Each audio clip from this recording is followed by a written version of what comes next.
Assalamualaikum warahmatullahi wabarakatuh. Salam Guru Penggerak. Perkenalkan, saya Kiki Rizky Ananda, calon Guru Penggerak Angkatan 7, kelas 63 dari SDN Negara 1, Kabupaten Kediri, Jawa Timur. Bapak Ibu guru hebat, pada kesempatan kali ini izinkan saya memaparkan koneksi antar materi, referensi, dan kesimpulan modul 1.1. Saya akan merefleksi diri saya melalui 3 pertanyaan berikut. Yang pertama, apa yang saya percaya tentang murid dan pembelajaran di kelas sebelum saya mempelajari modul 1.1? Yang kedua, apa yang berubah dari pemikiran atau perilaku saya yang setelah mempelajari modul ini? Yang ketiga, apa yang dapat segera saya terapkan lebih baik agar kelas saya mencerminkan pemikiran Ki Hajar Dewantara? Saya percaya tentang murid dan pembelajaran di kelas sebelum saya mempelajari modul 1.1. Yang pertama, bahwa guru lebih mendominasi dalam proses pembelajaran atau teacher center. Saya lebih banyak berceramah dan siswa hanya diam dan mendengarkan. Yang kedua, guru kurang memahami karakteristik anak.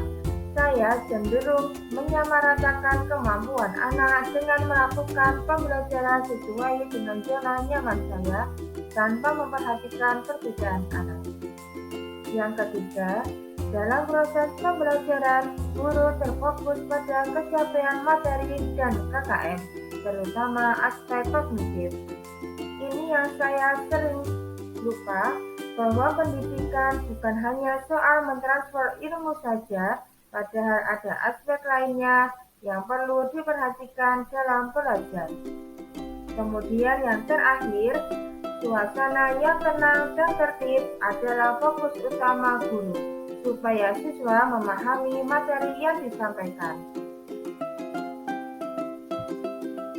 Setelah saya mempelajari modul 1.1 yang berubah dari pemikiran atau perilaku saya antara lain, yang pertama, anak adalah kertas yang penuh coretan samar sejak lahir. Tugas kita adalah menuntun dan memperbaiki lakunya, bukan dasarnya. Yang kedua, guru bukan merupakan satu-satunya sumber belajar. Peserta didik diberikan kebebasan untuk memperoleh sumber belajar di mana saja. Tetapi, guru sebagai pamong harus bisa menuntun dan mengarahkan ke hal yang baik.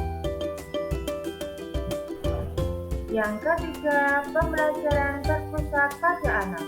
Maksudnya adalah sistem pembelajaran yang menunjukkan dominasi peserta didik selama kegiatan pembelajaran dan guru hanya sebagai fasilitator, pembimbing, dan pemimpin.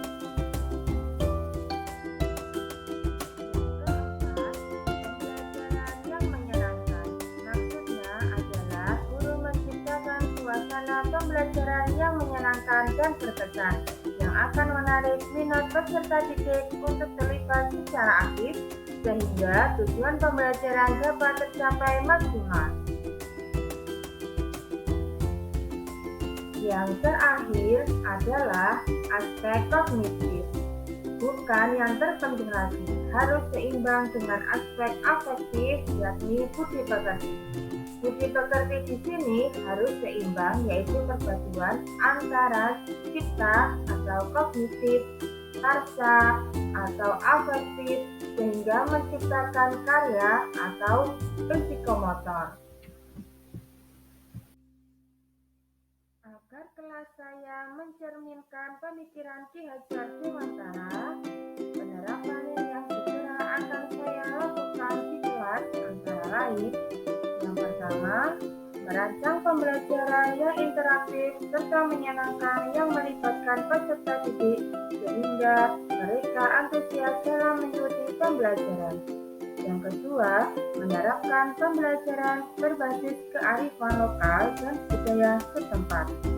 Yang ketiga, pembelajaran yang mengutamakan aspek budi pekerti. Yang keempat, menerapkan sistem AMO, di mana pendidik menuntun bukan menuntut. Yang kelima, pembelajaran sesuai dengan kodrat alam dan kodrat zaman. Yang terakhir, mengintegrasikan permainan dalam pembelajaran. Kesimpulan yang dapat saya sampaikan yaitu dasar-dasar pemikiran dari Ki Hajar Dewantara harus kita terapkan dalam proses pembelajaran di kelas ataupun di sekolah, antara lain. Yang pertama, pada dasarnya pendidikan adalah menuntun peserta didik sesuai dengan minat dan bakatnya.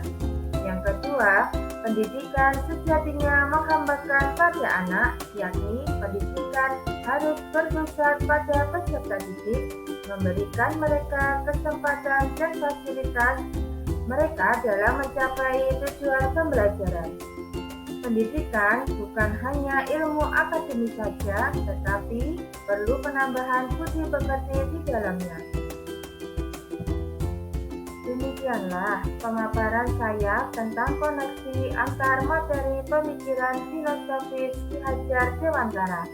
Mohon maaf bila ada salah-salah kata dalam penyampaian.